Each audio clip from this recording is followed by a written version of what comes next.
Joining me now, Democratic Congressman from Florida, Jared Moskowitz, who voted to censure Tlaib.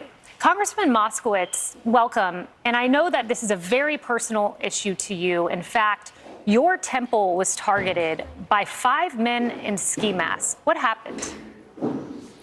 No, thanks, Kayleigh. I appreciate coming on again. Yeah, I mean, look, a bunch of kids went in ski masks, went to my synagogue in Parkland as the congregation was getting out from services and yelled, "Kill the Jews," at people from my congregation. Most likely because they saw this on TikTok. They saw the hatred that's been on TikTok. They see people pulling down posters of hostages as young people say, "Oh, this is all fake. These people aren't real," like a magnet to these posters, like they have to tear them down. We're seeing all of this like electronic fentanyl in these echo chambers of hate, and it is sweeping young people on college campuses across America. Yeah, there's no doubt about it. You know, you mentioned those hostage posters being teared down. It breaks my heart when I see it. And I know that you're very complimentary of the Biden administration speaking out against anti-Semitism from the president. But I want to play for you something that happened at the White House podium yesterday to that point. A lot of videos of individuals who have been tearing down signs, many of these taking place in New York City, of Israelis presently being held hostage in Gaza. Is the White House's view that these actions should be condemned, the pulling down of them, or that that's a form of peaceful protest? Look, I've sort of kind of seen the reporting here and there. I think it was from last week, There's right? been like 30 million videos that have gone around. No, I know, I hear you. I hear you. I'm just not going to.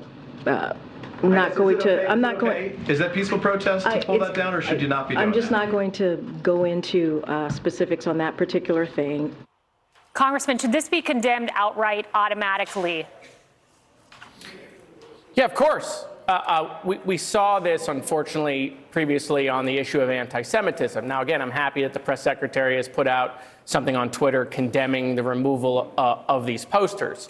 And so, you know, I don't know why it can't happen at the podium and it has to continue happening on Twitter. Obviously, that's concerning, but I'm happy the fact that the press secretary has come out and condemned that behavior. And President Biden has been unequivocal on his support of the Jewish community and is calling out anti-Semitism. But I would say, Kayleigh, I don't know what it is. It's like a mental illness that we are seeing with people on the streets, that they see these posters and they just feel that they have to tear them down. I'm meeting with families here in Washington, D.C., whose kids are missing, whose babies are missing, whose sisters are missing, husbands are missing. They're held hostage in Gaza.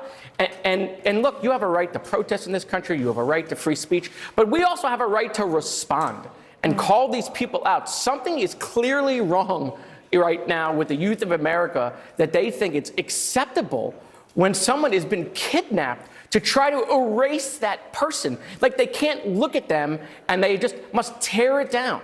And so, you know, this is a big problem right now for the Jewish community. We're seeing anti-Semitism, record highs in the United States, people going to protests with signs that say kill the Jews, gas the Jews, cleanse the Jews. Look, you can be for a ceasefire. You can criticize the Israeli government. But to be clear, when you're talking about removing Jews from the earth, that is hatred that we have not seen since the Holocaust, and we are never going back. Jews are going to speak up. We are going to fight back. We have learned from history, and we're done being silent when we see this level of hatred.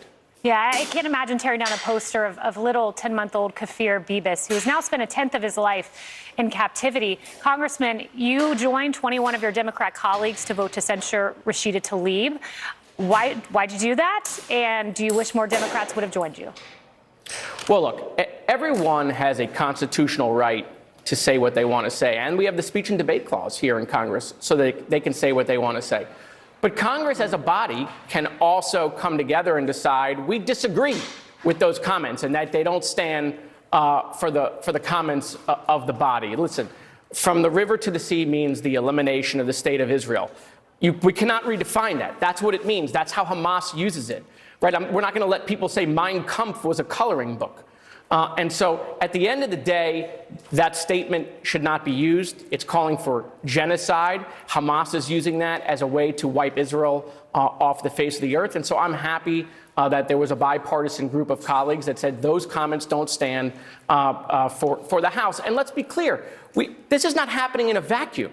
Right? Congressman, really quick, only 60 of 212 Democrats voted to condemn that phrase. Do you wish more of your colleagues would have in that joint statement that was signed yesterday? Yeah, well, look, Kayleigh, you know how this place works, right? You worked on Capitol Hill. It's very rare that Democrats condemn their own colleagues, and it's very rare that Republicans condemn their own, right? It's very easy to deal with anti-Semitism across the aisle. We have no problem calling it out when it's a Republican who does it, and Republicans have no problem calling it out when a Democrat who does it. But it's very rare to do it when it's coming from within your own. And so, look, I'm proud to have stood. Yeah, I'm proud to have stood with the 22 folks. Look, we're moving forward. Obviously, this is not something we're going to dwell on, but it is something that I think was directly important to say that while everyone can say what they want, right, they have a constitutional right to do so, the House can say that doesn't stand for the body. Congressman, you have shown moral clarity on this issue over and over again. I want to thank you for that. And just on our way out, also want to thank you for that bipartisan legislation with Michael Lawler to put those oil sanctions on Iran. Thank you very much for your efforts. Thank you.